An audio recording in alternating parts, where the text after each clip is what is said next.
The midday sun hangs like fire over the African savanna. Heat ripples across the golden grass.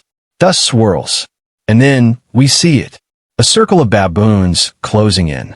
At the center, two lionesses stand tense and silent, their tails twitching, golden eyes fixed forward.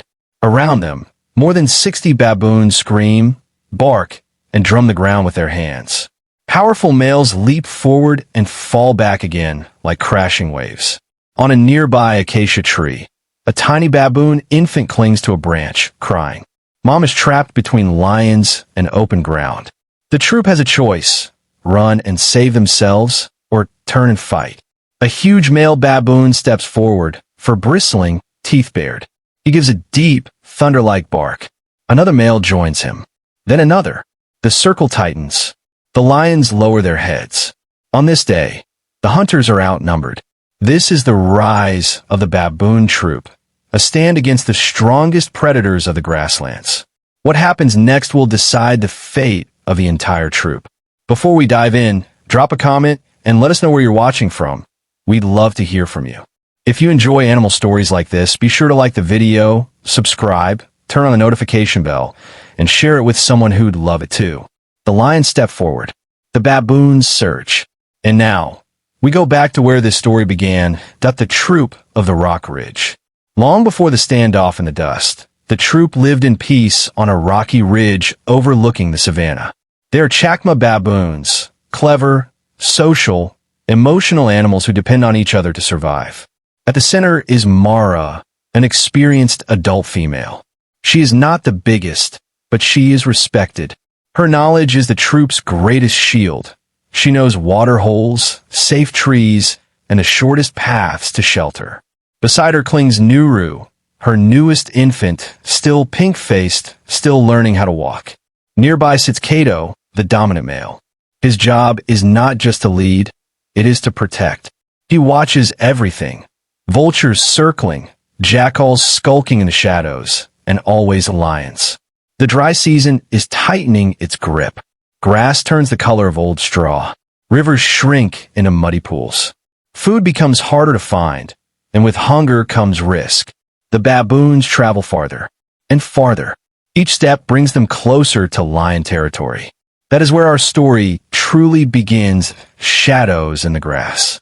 The troop moves at dawn, when the air is cool and the sky glows soft pink. Youngsters chase each other, tumbling playfully. Mothers groom in quiet circles. But the calm hides danger. In the tall grass ahead, two lionesses watch. They are part of a nearby pride. They are hungry. For lions, baboons are not easy prey. Baboons are fast, climb well, and fight back. But a small infant? A distracted juvenile? To a lion, that is opportunity. Kato senses something. He stands tall, tail raised, scanning the grass. His body stiffens. He gives the alarm. A harsh bark rips through the air. The troop explodes toward the trees, scrambling upward in a storm of dust and sound. Mothers clutch babies to their bellies. Juveniles sprint uphill. Branches shake. The lionesses charge. One juvenile trips. Mara looks back. For a second, it seems the lions will reach him. But Kato drops to the ground between them, roaring and flashing his teeth. Other males join him, lunging forward, then leaping back, confusing the lionesses just long enough for the youngster to climb. The lions stop beneath the trees and stare upward at a rain of angry faces. They wait. They watch. They leave. The troop survives the day. But this brief encounter plants a seed. The lions now know the troop is here. And water is running out. The troop must travel again. And next time, the trees may not be close, the last waterhole. 3 days later, the heat is worse. Dust coats every leaf. The only remaining waterhole for miles is shared by everyone. Zebras, wildebeest, warthogs, birds, and lions. The baboons must risk it. They arrive carefully, fanning out along the bank. Some drink. Others keep watch. The youngest splash and play, unaware of danger. In the shade nearby, the two lionesses lie quiet and still, blending perfectly into shadow. They are patient. They are waiting for a mistake. Nuru, the tiny infant, slips from Mara's chest and toddles toward the edge to touch the water. A ripple, a splash. A crocodile moves beneath the surface.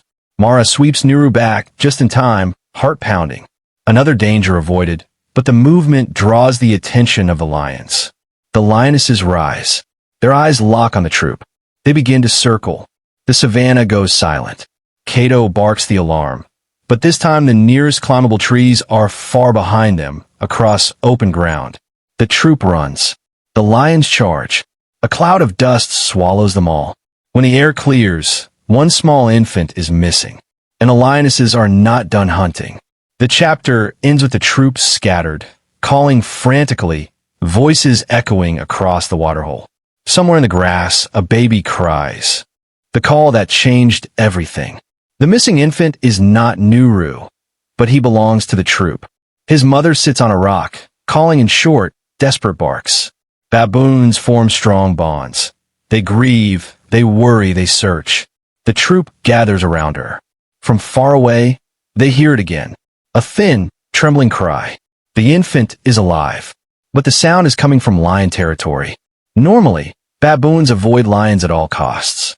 Survival means caution. Running, climbing, waiting it out. Today, something different happens. Cato looks toward the grass. 3 adult males stand beside him. Then the females begin to edge forward too. The troop is not just fleeing anymore. They're moving back toward the lions. They travel together, tight, loud, united. Alarm calls grow louder, deeper, more powerful. This is not a random noise. It is communication. It is courage born from numbers and family bonds. Up ahead, 2 golden shapes rise from the grass. The lionesses again. Behind them, the small infant clings to a bush, too afraid to move. The lions turn, surprised by the noise. The troop spreads wide, surrounding them from the sides and rear. This is the moment you saw at the beginning. The rise of the baboon troop. The males rush in short bursts, stopping just out of reach, shouting, lunging, throwing sticks, shaking branches. Females scream and beat the ground. The air is electric with sound and dust. The lions are not used to this. They are powerful, but they are only 2. Baboons are everywhere. The lionesses back up a step, then another. Cato charges. One lioness swipes, missing by inches. The infant makes a daring move. He lets go of the bush and runs. He runs straight toward the troop. A female scoops him up, clutching him to her chest and scrambling up a nearby fallen tree trunk. The lionesses stop. They stare. The prey is gone. The troop grows even louder.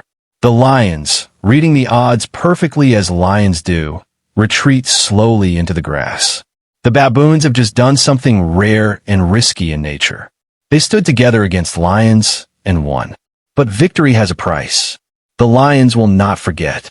The savannah is changing with every day of drought. Food is still scarce. Water is still fading. And the lions are still neared. The night moves closer. That evening, the sky turns orange, then purple, then deep blue. The troop gathers on their rocky sleeping cliffs, their safest place. The rocks give height. The wind carries scent. Predators have a harder time reaching them here.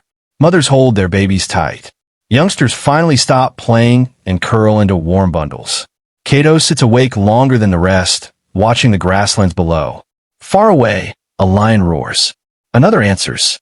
The pride is gathering. Tonight, the balance of power may change again.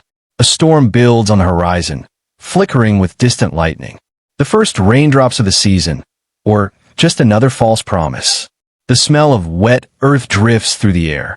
The troop sleeps, but below the rocks, golden eyes move in the dark. Silently, slowly, closer. The chapter ends here. The lions are on the move again. Night of storms and shadows. The savannah at night is a different world. The colors fade. Shapes melt into darkness. Sounds grow louder. The chirp of insects, the soft hoot of an owl, the rustle of unseen paws through dry grass. The moon slips in and out of clouds, painting silver across the rocks where the baboon troop sleeps. But not everyone is sleeping. Cato is still awake. His head lifts. He hears footsteps. Not one, not two, many. The lion pride has arrived. It is not just the two lionesses anymore.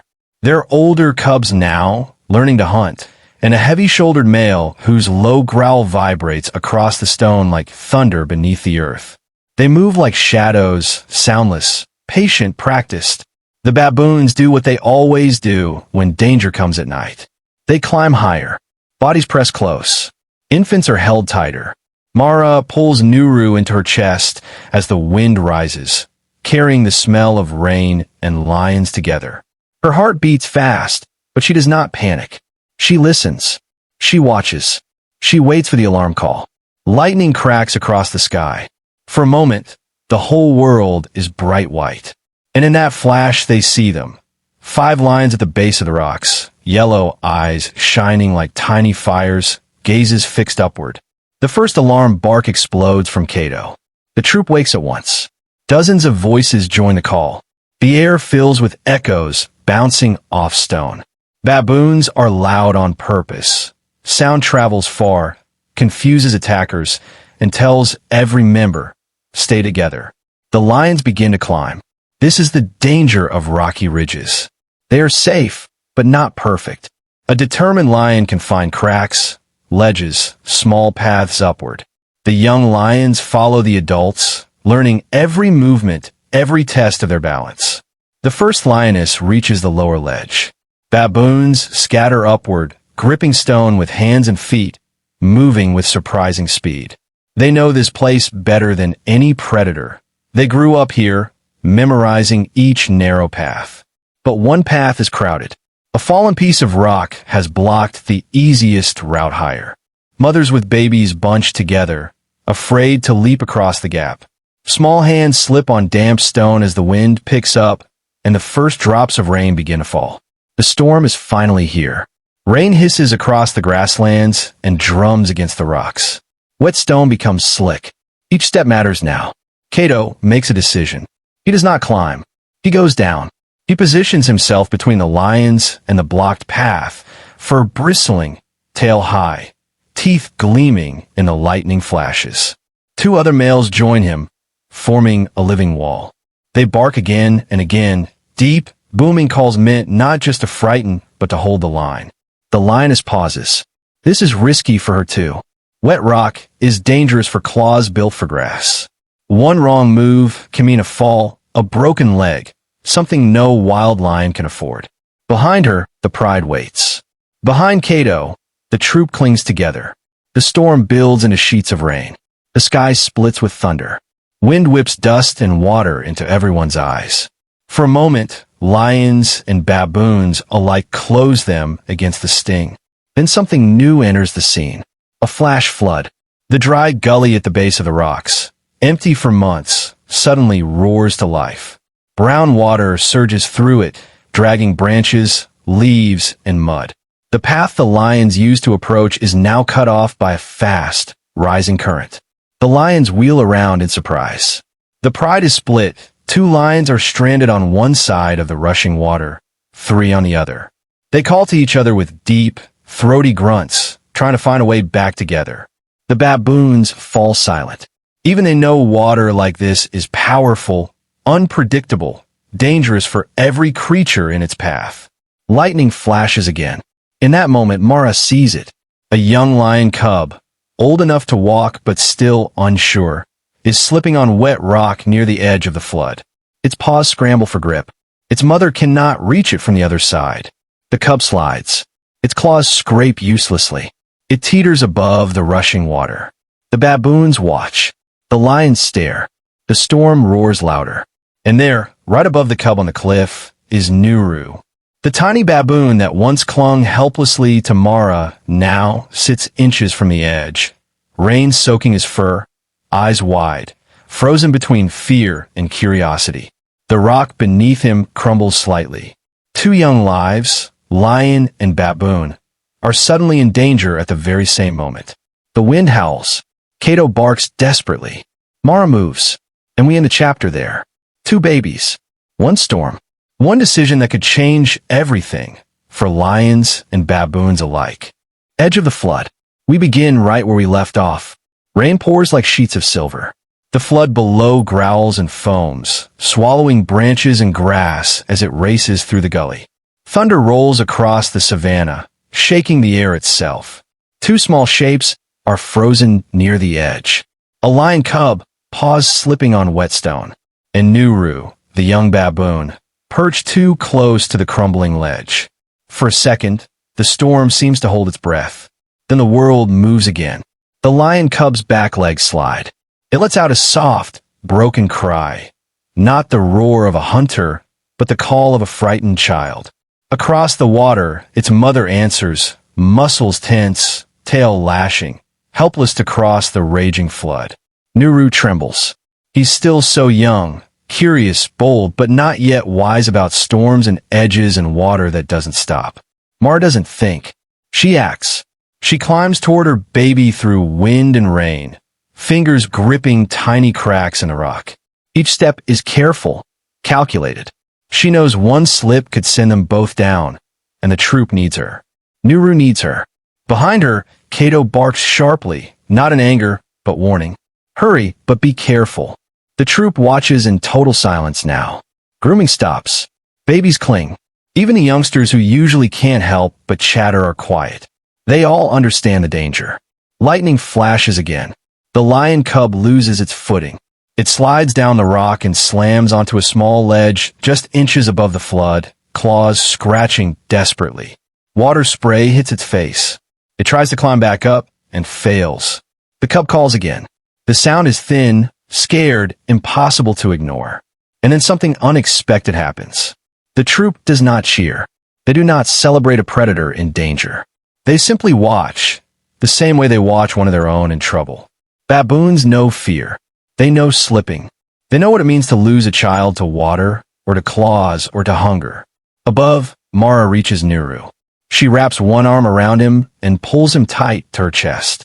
His tiny hands grab fistfuls of her fur, heart racing against her heartbeat. She whispers soft grunts, the gentle sounds mothers use to calm their young. Nuru is safe for now, but the ledge beneath them shakes. The storm is not finished yet. Below them, the lion cub is still trapped, and now the water is rising higher. The mother lion paces along the far bank, calling over and over, torn between instinct to protect and the wall of water that blocks her path. Kato watches her closely. He has faced lions many times, as enemies, as threats, as hunters. But right now she is not any of those things. She is simply a parent. He knows that feeling too. He has led this troop through drought, hunger, and danger. He has stood between lions and young baboons more than once. Power is not just about teeth and strength. It is also about responsibility. The rain begins to ease. Thunder drifts farther away. The storm's anger is slowly fading, leaving behind only the roar of the flood. Mara climbs to a safer rock with Nuru in her arms. The troop lets out soft, relieved murmurs. Some of the younger baboons reach out to touch him as they pass, as if checking. Yes, he's really okay. But all eyes shift back to the cub. The tiny lion struggles again, slips again, catches itself again. Its strength is fading. And then, something no one expects. One of the younger male baboons moves closer. Not enough to touch. Not enough to risk the flood. But close enough to see clearly that this is not a threat right now. It is simply another small life fighting not to fall. The lioness on the far bank locks eyes with him for the briefest heartbeat. Not as predator and prey. Just two animals in the storm. The water surges higher. The ledge begins to melt away under the cub's paws. The troop shifts uneasily. They don't know how to help. Water is beyond their control, beyond strength and teeth and numbers. Nature sometimes decides, and the savannah listens. Then the flood changes. The rush begins to slow. The roaring turns into heavy splashing as the storm drains away across the plains. The cub finally finds enough grip to cling to the rock without sliding further. But now a new danger appears. From the top of the ridge, rocks loosened by the storm begin to tumble. Small stones first, then larger ones. The ground beneath the troop trembles slightly as part of the upper slope gives way. Rain-soaked earth lets go. A rock slide starts to crawl down the hill, straight toward the narrow ledge where Mara and Nuru sit, and where the lion cub still clings below. Kato barks sharply, a different alarm than before. Not lion, not leopard, not eagle. This is the call for falling earth. The troop scrambles to higher ground. Mothers move first, gripping infants tightly. Juveniles leap across cracks and race upward. The entire ridge becomes a river of moving brown and gray bodies trying to outrun stone. Mara looks up. A crack splits the rock above her. She cannot climb fast enough with Nuru in her arms. Below, the cub tries again to move, but it is trapped between water on one side and falling rock above. The lioness roars, not fierce but desperate. The rain lightens to mist. The wind slows, and time seems to stretch long and thin as the first large boulder breaks loose. It falls. It bounces.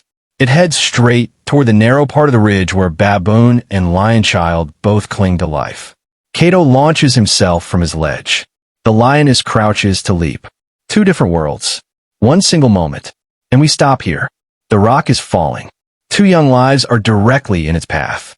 What happens next could change the fragile peace or ignite a new battle between baboons and lions of the grasslands. The falling stone. The boulder drops. For one heartbeat, it seems to hang in midair, heavy, dark, unstoppable. The sound is deep, not loud like thunder, but heavy like the earth itself is speaking. Every creature on the ridge goes still. Then the world rushes forward again. Kato does not hesitate.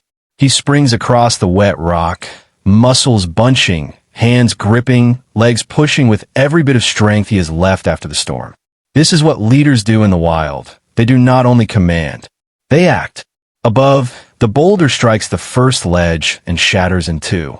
One half spins toward Mara and Nuru. The other half bounces lower, toward the lion cub. Mara pulls Nuru tight, curling her body around him like a living shield. She has no time to escape, no time to climb, only time to cover. The lion cub presses its body flat against the stone, eyes squeezed shut. And then, Kato reaches them. He slams his shoulder into Mara, shoving her sideways onto a narrow crack in the cliff, just as the first half of the boulder crashes past where she had been sitting seconds before. Pebbles spray in every direction. Dust clouds rise in the rain. The other half of the stone hits the ledge below. The rock jolts. The lion cub slips again, and this time there is nothing beneath its paws. It falls. The cub tumbles toward the fading floodwater, a blur of gold against gray stone and brown water. The lioness screams, a sound full of fear and love and helplessness all at once. She races along the bank, searching desperately for any place shallow enough to cross. The cub hits the water. Not with a splash we can see, just a sudden vanishing into the muddy current. For a moment, it does not surface. The world seems to slow. Even the baboons fall silent. Then there, a small head breaks through the water, soaked and struggling, carried downstream by the last strength of the flood. The cub tries to paddle, but the current is too strong, pushing it farther away from its mother, farther from the pride, farther from safety. The lioness runs along the bank, keeping pace, calling over and over. She cannot cross. She cannot reach. She can only follow. High above, Mara and Nuru cling to the rock face. Kato steadies himself beside them, sides heaving, rain plastering his fur against his skin. For a moment their danger has passed, but the story around them has not finished. Because one simple truth hangs in the air. In the wild, life is not only about battles. It is about choices. The flood weakens more with every second. The water that was a roaring wall is becoming a racing river, then a rushing stream. But to a cub, even a shrinking river is enormous. The troop watches. Some baboons chatter nervously. Some glance toward Kato, as if asking silently, "What now?" He looks from Mara and Nuru, to the struggling cub in the water, and then to the lioness running alongside the bank. There is no rulebook here, no script, only instinct and leadership and the strange, complicated ways of nature. The cub is swept toward a bend in the gully where the water slows and spreads wider. Branches have piled there, forming a shallow tangle of wood. The cub is pushed into it and finally finds footing, shaking, coughing, soaked, and exhausted. The lioness stops across from it. They are only a short distance apart now, but the water still lies between them. The cub tries to leap and slips back. It cries again. The sound echoes up the rocky ridge. And then something small but important happens. The troop shifts forward. Not to attack. Not to threaten. Just to look. They have seen lions as hunters, as chasers, as danger. But tonight, they also see something else. A family separated. A mother calling. A child answering. Mara, still holding Nuru, rests a hand on the rock beside her. She isn't just a survivor in this story anymore. She has already been rescued by the strength of her troop. She knows what it means to be protected when everything feels lost. The rain finally stops. Drops cling to every blade of grass, every thorn, every whisker. The clouds part just enough for moonlight to spill across the land. The flood shrinks again. The cub tests the water. It steps in. The current tugs at its legs, but doesn't knock it over this time. The lioness lowers herself, calling softly, encouraging, urging. The cub takes another shaky step, and another, until the water is only up to its belly. It reaches the bank. The lioness presses her head against it, licking water from its fur in quick, focused strokes. The cub leans into her, eyes half closed, trembling but safe. A deep rumble rolls from her chest. Not a roar, a purr. The pride gathers around them, touching noses, sniffing, making quiet, low sounds that only lions truly understand. High on the ridge, the baboons watch this reunion. There is no cheering, no noise, just watching, just learning. Cato finally turns away. He leads the troop up to the highest rocks where the stone is dry and the wind is gentle. One by one, they settle, damp and tired but alive. Mara holds Nuru as he finally drifts to sleep, safe in the circle of her arms. She glances one last time across the savannah. The lions lie together now, mother, cub, and pride curled into warm shapes near the edge of the emptying gully. Two families, two species, one storm shared. The night grows quiet, but the savannah never stays calm for long. Because as the first pale light of dawn creeps over the horizon, a new sound rises on the wind, distant yet powerful. Not thunder, not lions, humans. Vehicles rumbling, engines humming. Something new is entering this fragile balance between baboon and lion, and whatever arrives next will change the grassland again. Footprints of humans. Dawn stretches across the savannah like a soft gold blanket. The storm clouds drift away. The air smells fresh, wet dust, green shoots pushing through cracked earth, and life beginning again. But another sound rolls across the plains. A deep, steady humming. Engines. Humans are coming. The baboon troop is already awake. They sit on high rocks, warming themselves in the new sun. Nuru presses close to Mara, still sleepy, still calm after a night of thunder, floods, and falling stone. Cato scans the horizon. He sees them first. A small convoy of vehicles creeps along the plain. Not poachers, not hunters. Brightly painted trucks with long antennas and open backs full of equipment. These are wildlife rangers and researchers, people who watch, protect, and learn. They stop near the gully, the same gully the flood filled just hours ago. The lions watch from the shade of an acacia tree, alert but calm. They know these vehicles. They have seen them before. These humans do not chase. They do not shout. They observe. Rangers step out, speaking softly, moving slowly, scanning the land with binoculars. They study the water lines, the collapsed rocks, the changed paths. Storms reshape the savannah, and humans map those changes so animals can safely travel, so migration routes stay open, so future floods bring less danger. One ranger spots the pride. He raises his hand, not in warning, but in quiet respect. The lioness with the cub stands and stretches. The cub, now dry and warm, presses against her leg. No one there knows the full story of the night before. Not the racing water, not the rock slide, not the narrow moments between danger and safety. But the land remembers. and the animals who lived it will never forget. High on the rocks, the baboons watch just as carefully. Humans mean many different things in the wild. Some bring harm, fences, roads, loss of space. Others bring help, protection, research, safe areas to live. Out here, life is a balance, and every choice matters. The rangers do not climb the ridge, do not disturb the troop, do not move toward the lions. Instead, they mark their notes, take a final look at the repaired earth, and slowly drive away, leaving dust hanging gently behind them. Silence returns. Wind moves through the grass. Birds begin to sing again. The savannah exhales. Mara leads the troop down from the rocks. The world looks different after rain. Small pools glitter, leaves shine, and tender shoots push bravely through the soil. Food will soon return. The dry season is cracked, just a little, and hope slips through the break. Nuru takes his first bold steps away from his mother to chase something magical, his own shadow. He hops. It hops. He squeaks in delight. Life continues. Kato walks ahead, not just a fighter or defender, but a guide, the steady heart of the troop. He pauses for a last look across the plain. In the distance, the lions settle beneath the tree, the cubs safe between adult bodies. Once, hunter and hunted. Last night, families in the same storm. Today, neighbors. The savannah doesn't tell simple stories. It tells true ones about danger, courage, fear, storms, and the surprising power of standing together.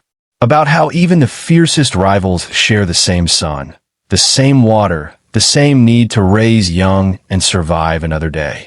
The troop moves on toward greener feeding grounds. The lions move toward shade. The tracks of the vehicles fade slowly in the soft morning soil until they are nothing but part of the land again. And the story of the rise of the baboon troop becomes something more than a clash. It becomes a reminder. In this wild world, strength is not just teeth and claws. Sometimes strength is unity. Sometimes it is protection. Sometimes it is mercy in the middle of fear or courage under a storm-darkened sky. The grasslands glitter under the returning sun. The chapter, and this story, closes not with a roar, but with families safe, young ones learning, and a world still wild and alive. That if you enjoyed this journey across the savannah, don't forget to like this video, subscribe to the channel, and turn on the notification bell so you never miss our next wildlife story. Thanks for watching, and we'll see you in the next adventure.